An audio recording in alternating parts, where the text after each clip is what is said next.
Now, are you shed hunting this off season? To me, shed hunting is a lot of fun to do. I think there's some reasons not to shed hunt. We'll cover that in another video. And it's nothing against coming out here in the great outdoors and looking for sheds. But when you do spend time shed hunting, I like to do everything I do efficiently. And so if I'm going for a hike, I kind of have a purpose in my whitetail woods where I want to go look at this, explore that, go out on public land. I used to take public land cards and I draw out the topo maps on them, laminate them, and islands, little water, whether it was a pond or waterway, river, and I draw those areas out, and it might be, say, a 3 by 5 mile area, and then I might have an hour, hour and a half to scout, 2 hours. I'd go out, look at a certain chunk, and come back. So my scouting, my hiking has always been efficient, and to me it's fun to wander, but it's just more like wander with a purpose, and that's the same with shed hunting. I think there's 5 great ways that you can find more sheds this off season, and I'm going to discuss it. And we're out here in one of the best ways right now.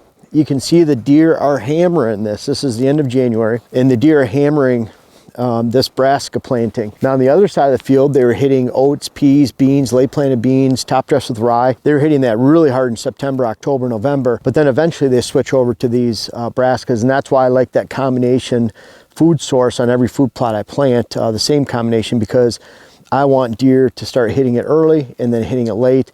And of course, the whole goal is not to find sheds, but if they continue hitting this like they are at this pace, we're going to find some sheds out here. And that's the #1 spot that I like looking for sheds, is in food source. I don't specifically go shed hunting. I just don't have enough time this time of year. But what I do go for when I'm out on properties is when I'm actually on a client parcel and we're exploring the land. I found up to 30 sheds in 7 states in one season. So I do look for sheds. I try to find them.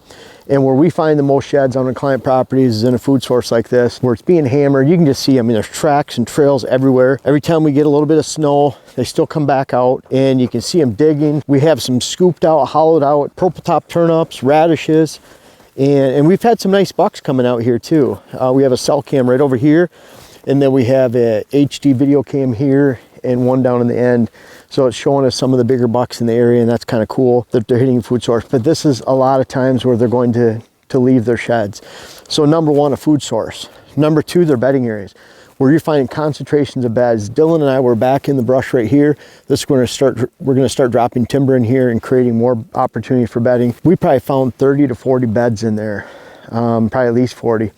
And in an area like that where they're staying around all day. Now we're coming out here shooting videos, so they might not be there for that long, but when we're out here and they're in there in those bedding areas, for us to get back in those bedding areas, and that's a concentration of time that they're spending in those beds, whether it's all night, during the day, they're going back and forth to this food source. Really great spot. #3, I love to look for, so you have food sources, bedding areas, and then those thick transitions in between. You see that all this thick cover right here, and you can see those really nice trails going through the brush. Those bedding areas are only 60 to 80 to 100 yards back. So in between, also a great spot where that brush can knock off that antler when they're coming out to this food source. But again, it all revolves around this food source. We have food, so we have bedding, so we have travel corridors in between. So I love that. Now, #4, I love looking for, when we get down to the bottom of this hollow, there's some areas where they have to jump over stream banks, cross the stream. They may have to cross a fence. They might have to cross a ditch. We find a lot of sheds in those areas where it's just a steep bank down, and bucks have to jar when they go through there, and it just knocks the antler off. So those are 4 great spots that I typically find. Again, we're out here and we're finding a lot of sheds in this location. And the number 5, you know, really, and as we're shooting this, I'm looking for sheds. I figure if we're out here, we might as well look around, especially at some of these holes where a buck might have been spending a lot of time with his head down in the snow trying to dig up one of these turnips and jarring his head around. But the 5th way to make sure you find a lot of sheds is really go at the right time of year.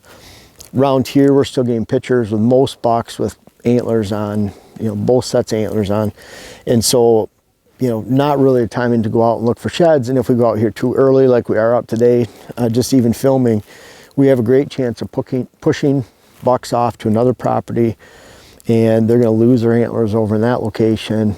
And it's always best to wait till 2 or 3 weeks after you figure that peak timing is, so that you can find the largest amount of sheds on your land or wherever you're shed hunting, and then giving yourself an honest chance to find sheds on deer that are sticking around because you haven't spooked them off yet. Now I'm still looking when we're out here, looking for sheds that, in fact, we have a camera right over here, and I've had some decent bucks going back and forth through here, especially in the late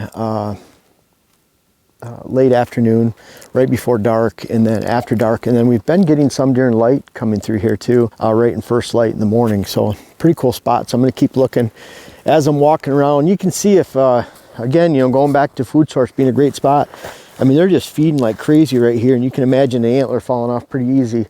So I'm hoping to find some when everything melts. Now, a sixth way to find sheds is when you're in elevated terrain and you have really good topography, then the majority of browse will be on those south-facing slopes. Now, I don't believe deer bed on a south-facing slope, particularly to just soak up the sun and get warm. Instead, I think they're there because there's an increase in browse. They have more daytime browse in their bedding areas. But let's face it, if we're getting a southwest wind or a southeast wind or south that's 20 miles an hour and it's 17 degrees, those deer are not going to be on that south-facing slope because they're going to take shelter on a north-facing slope to get out of the wind. The wind is critical in their everyday life and their ability to escape the wind when it's cold, when they're dropping their antlers. So really pay attention to those elevation. We have some good areas over in Wisconsin where deer are specifically getting out of the wind of that traditional southwest wind, south-southeast, south wind, which takes place about 35% of the time